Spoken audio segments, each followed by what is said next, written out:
the UHC Day celebration. It's happening just after a few days when the Honorable Minister unveiled the 9-point agenda for the next level agenda with the UHC through revitalization of primary health care as a bedrock toward UHC. The Honorable Minister also unveiled the revised guideline for the Basic Healthcare Provision Fund, which will play a major role in strengthening primary health care, strengthening health insurance to ensure that we reduce the number of people in Nigeria who are experiencing catastrophic expenditures and are being driven into poverty. And this is part of one of the 9-point agenda to lift Nigeria, 100 million Nigeria out of poverty. And this is truly commendable. And I would like to congratulate again the Honorable Minister and the government of Nigeria. Today's celebration is around health for all, protecting everyone. And indeed, the COVID-19 pandemic has shown how globally we've failed to protect everyone. As we are re-emphasizing this message to protect everyone, we need to work together to ensure that as we are strengthening primary health care, we are also strengthening global health security. Strengthening health system will prepare our facilities to respond to outbreak. But also by strengthening health security and emergency preparedness, we will make sure that when outbreak hits, our health facilities, our health system is not overwhelmed. So the two are two sides of the same coin. And I believe this is an opportunity to reemphasize again that message. As you know, WHO has always been on your side, helping develop health system scheme insurances, deploying them to the state to cover more and more people. WHO has been on your side to ensure that quality data are available to inform policy, planning, and implementation. We will continue to do the same, taking the opportunity of our own ongoing reform with a new structure and new ways of working. With this, Honorable Minister, I would like to commit my organization to continue to play a critical role in helping you strengthening coordination of players and making sure that people at the field level, they get the health services of the quality they need. I thank you. First, for ethical reasons, that everybody should have access to health care. It should be a right that everybody should be able to get a care when they want it. But it is also for practical reasons, in that any country that wants to go forward to develop has to have a healthy population, healthy workforce. There is nothing that damages productivity like absenteeism through illness, disease, and also cost of treatment.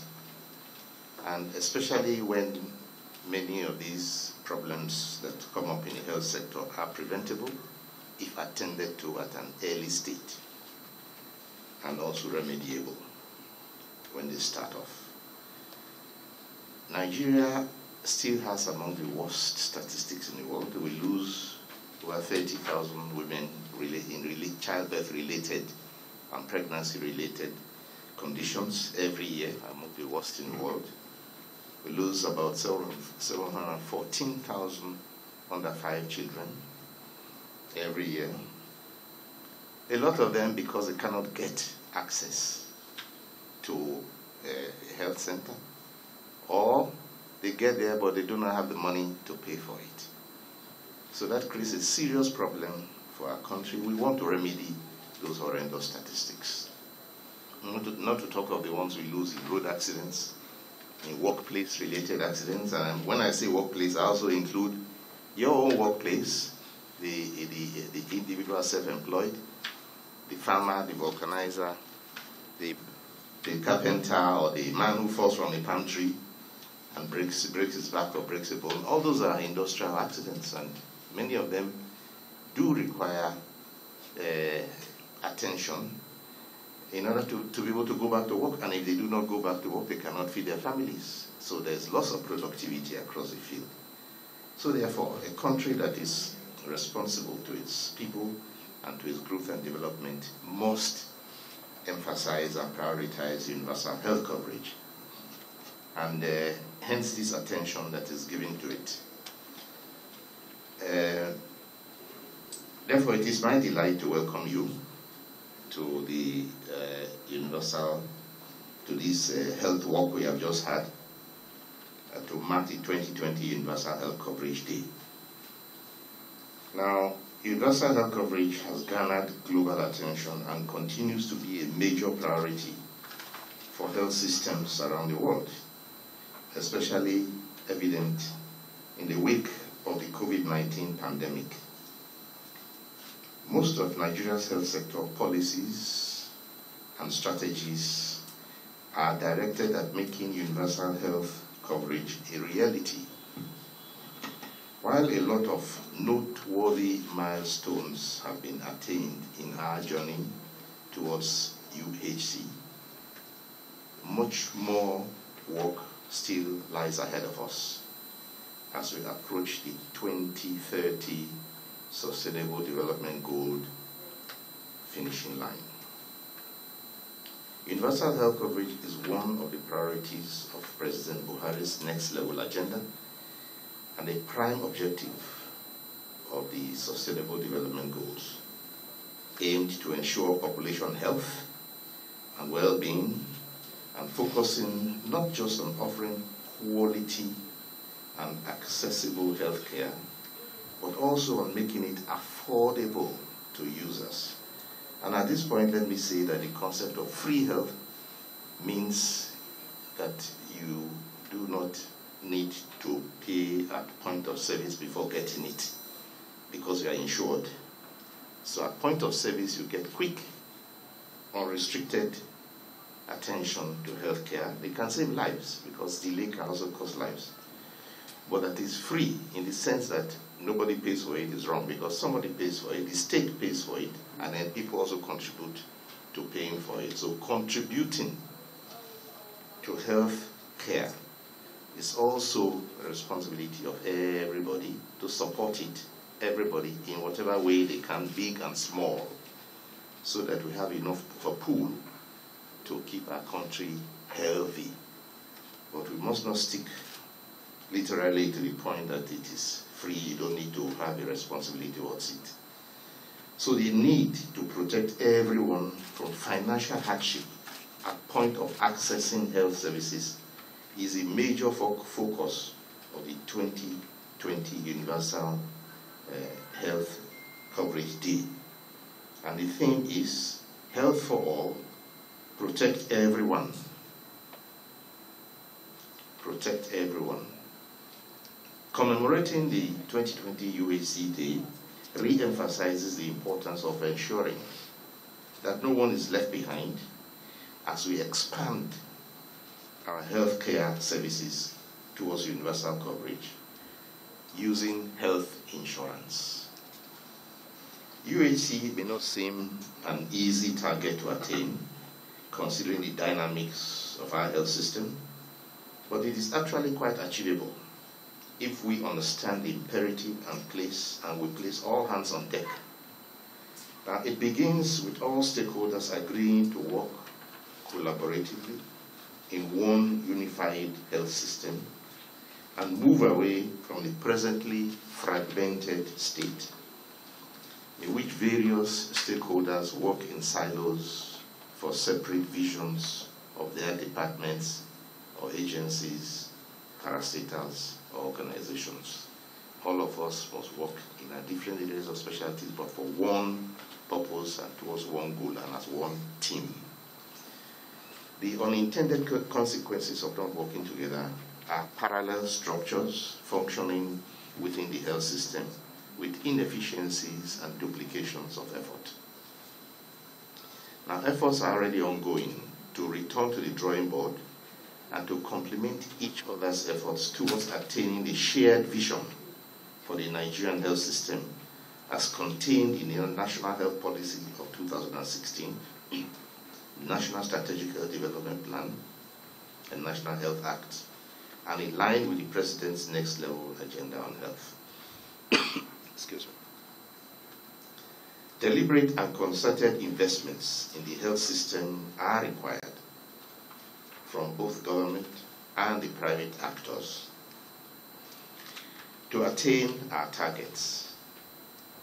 The returns on these investments are enormous, and they hold strong promise for the health system to achieve significant improvement in population health and reduction in preventable deaths.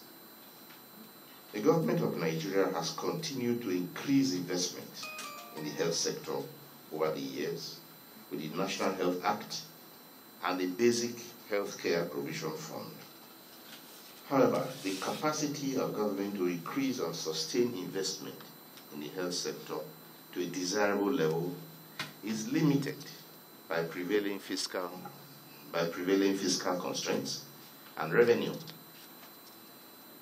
All over the world, private sector and development partner engagement to increase investment in the health system is being solicited and encouraged. As we inch closer to universal health coverage, it is pertinent to recognize and commend the efforts and contributions of departments, agencies, parastatals, and programs of the Federal Ministry of Health and of our partners. The ministry has 12 departments, 7 agencies, and oversees 22 university hospitals, 20 federal medical centers, and 17 specialty hospitals. And we also run programs for malaria, TB, HIV, and others as special purpose vehicles to achieve set mandates. Our efforts are guided by the health sector next level agenda, aimed at providing strategic coordination for accelerating universal health coverage in our country. It is yielding results at all levels of healthcare. Let us begin with the NCDC and their effort to advance public health security, which is well recognized and has added immense value to the national COVID-19 pandemic response. This is one of the youngest of our agencies, but we have also learned a lot of lessons from the pandemic, which have helped to leverage and to improve health security and strengthen our health system. NCDC, I said just now, is a young agency in its formative ages and is doing a very good job of also growing and fitting, adjusting to the challenges that come up in the public health space.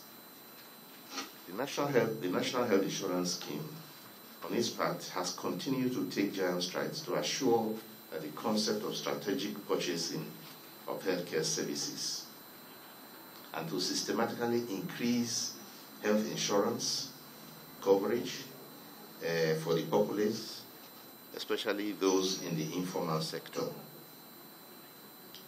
The recent launch of the Group Individual Family Health Insurance Scheme shows NHI's commitment to its mandate of fostering financial protection from catastrophic health expenditure for all Nigerians in all areas of employment. And the purpose of that gift ship is to create an avenue for citizens to prepay annually just a small amount of just over 1,000 naira a month. And you are covered, and I must say that the coverage of the universal health coverage has expanded enormously.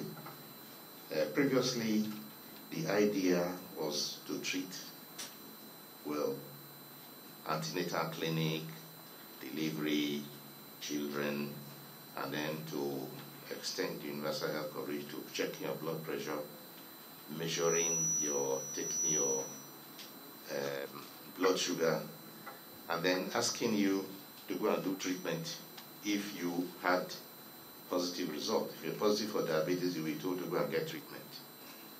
Or if you had hypertension, you'll be told to go and get hypertension. But the point is that many people will not be able to afford the constant medication that goes along with it. It's almost medication for life. Now, the new concept actually offers you medication along with diagnosis. So by the time it's operational, anyone in this country who is diagnosed with hypertension or with diabetes or any similar illness is actually provided with medicines. And that will, of course, boost the pharmaceutical industry. It has a huge knock-on effect on the pharmaceutical industry because all of these medicines will be sourced locally from our manufacturers here. So the impact on the health sector will be able to have a multiplier effect. And moreover, the new revised guideline, which many people did not quite understand as a child of necessity, also now includes free. When I say free again, I mean you don't need to pay at point of service. You can have surgery, including, I'm talking about minor and intermediate surgery, including cesarean section, hernia, appendix. All those ones will now be available at no extra charge if you are paying your 15,000 naira per year. So you can have any of all these services included at the general hospital. So we intend also to revitalize general hospitals at the secondary level of care. We are working towards signing a compact with the state governments to revitalize and re-energize and strengthen the secondary level of care where these intermediate operations will be performed, and therefore reduce the load on tertiary health sector. And with the functional status of the National Health Insurance Scheme and the state health insurance schemes, these services will not require extra charge again at the point of service. So it's a huge and valuable expansion of the coverage that is now offered under the new system. So the Basic Healthcare Provision Fund will secure additional financing for healthcare for the poor and vulnerable. So the poor and vulnerable will not be left out. Their own contribution will be paid from the Basic Healthcare Provision Fund, so that even those who are unfortunate to be not in a position to help themselves will not be left out of the consideration. The National Primary Healthcare Development Agency, NPHCDA, has developed and implemented programs that further strengthen our critical primary healthcare system and to improve the quality and accessibility to health services at community level. The role of NPHCDA in ensuring uninterrupted provision of essential healthcare services, even amid the COVID-19 pandemic, indicates its contribution to UHC in Nigeria. The stewardship provided by the Presidential Task Force on COVID-19 has been a key factor in the ongoing pandemic response and whatever we think are the successes that we have achieved. I must emphasize that no country can speak of success in the COVID-19. Nobody. Because this is a disease that's not yet fully understood. The explosion going on in certain European countries now is on the heels of those who thought they had conquered the first wave, and then they started to relax and go back to normal life, and then only to behold what is happening now. And those who had suffered a second wave and also relaxed found themselves at the beginning of a third wave. And the other day, a country like Singapore, I think it was it Hong Kong, was experiencing the fourth wave of COVID-19. We here in Nigeria are beginning to see slight increases, and we are urging everybody to take measures not to allow that wave to overwhelm us and not to allow it to grow beyond a level that is manageable. The only way we can do that is to continue with those measures which will protect us and protect our citizens and protect our neighbors and friends, which have been repeated over and over again. Your mask, wash your hands, use sanitizers, observe social distancing, avoid crowds, avoid anywhere where anyone who has no symptoms but has COVID-19 can infect you. Anyone who has no symptoms has COVID-19 can infect you. One of the easiest diseases to transmit that we know. Very easy to transmit.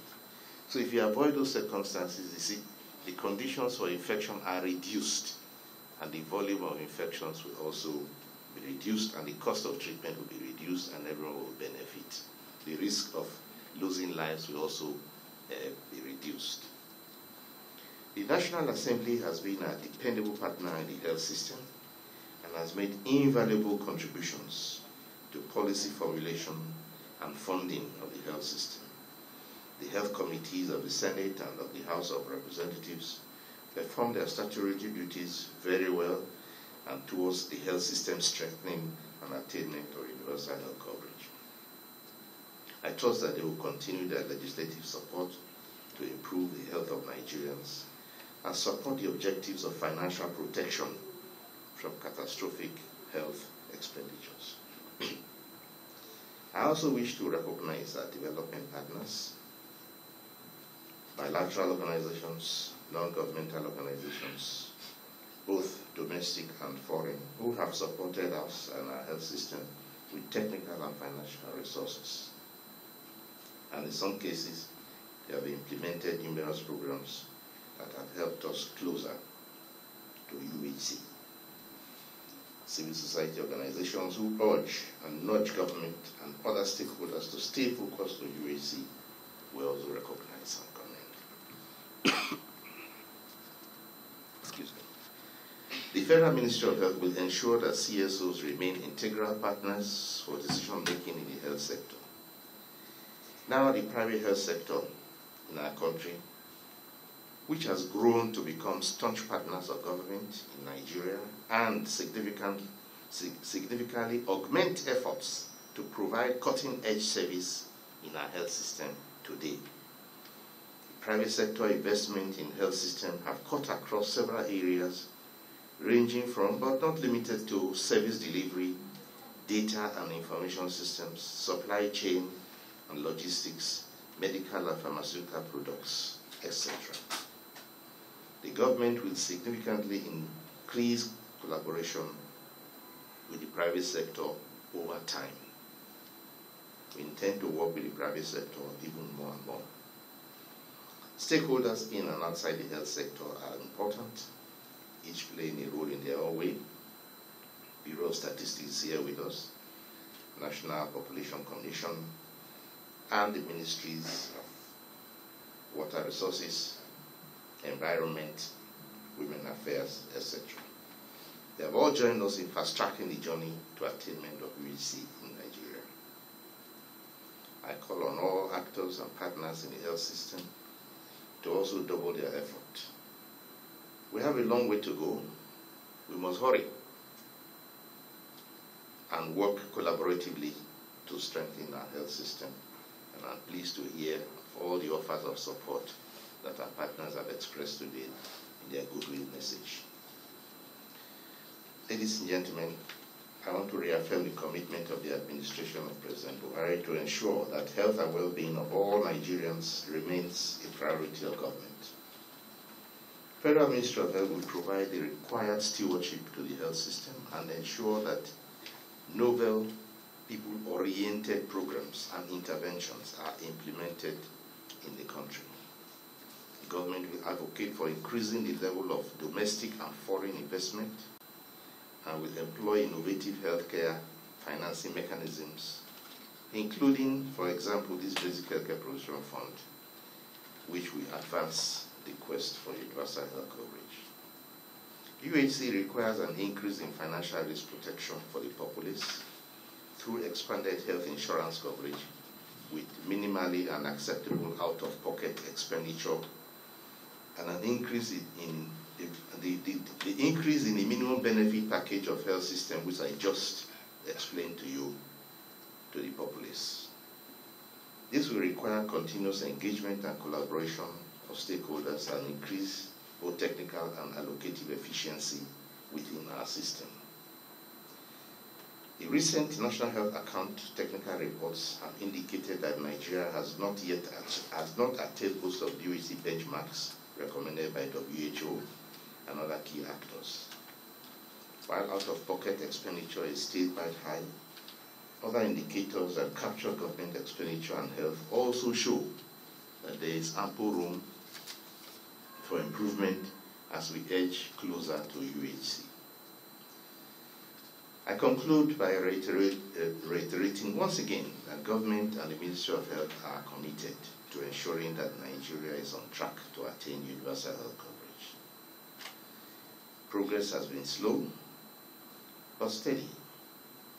And we are presently on the threshold of a new initiative to drive UHC by scaling up primary health care, NHIS, NCDC, family health benchmarks. A health summit, a PHC health summit is coming up in the first quarter of 2021 that will showcase our effort at primary health care development, anchored around National Primary Health Care Development Agency, supported by the National Health Insurance Scheme, the NCDC, who all work at the grassroots. And of course, the content of universal health care is provided by the Department of Family Health. The coordination of all of these is at the Department of Health Planning, Research and Statistics. We are introducing also a new National Emergency Medical Service and Ambulance System. This is new, and I am not sure that there are many countries in Africa that have it. And it is going to be managed by an Emergency Medical Treatment Committee, which is established and provided for in the National Health Act. It is called NEMSAS, National Emergency Medical Service and Ambulance System. And it is to provide that missing link in the Nigerian health system by starting an event that is optimistic. It's an optimistic initiative, but we trust will achieve more in the long run. And the NEMSAS is to provide health care to people when they need it urgently, at the time when matter of life and death are knocking on the door, where today they do not know where to go. We are working with the National Communication Commission to expand the 112 emergency number to the health sector, to see that an ambulance can come to you when you call for it, whether it is for obstruction of labor during delivery, postpartum hemorrhage, whether it is pneumonia for 5-month-old child, whether it is an accident on the road, whether it is somebody who fell, carpenter who fell while roofing his house and broke his back, or whether it's somebody who had a stroke. A call, 112, will bring an ambulance with paramedics to you,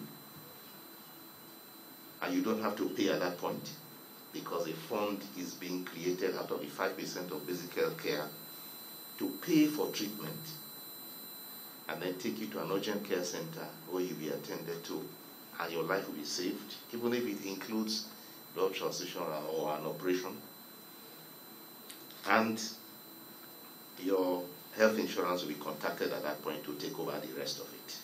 But providing that basic health care, we believe will save over 50% of the lives of women and children that we are currently losing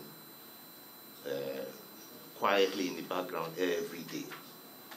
So this is what we call the missing link in the national health system. It is optimistic, but we are going to work at it.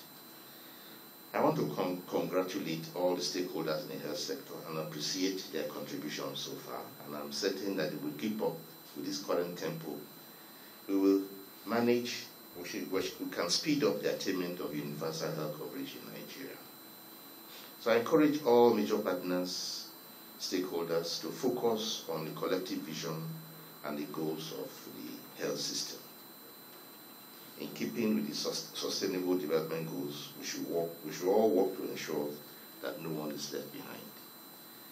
I want to close by particularly praising the Department of Health Planning and Statistics for organizing this event and for bringing all of you here so that this day does not go unmarked and unnoticed, and that we draw attention not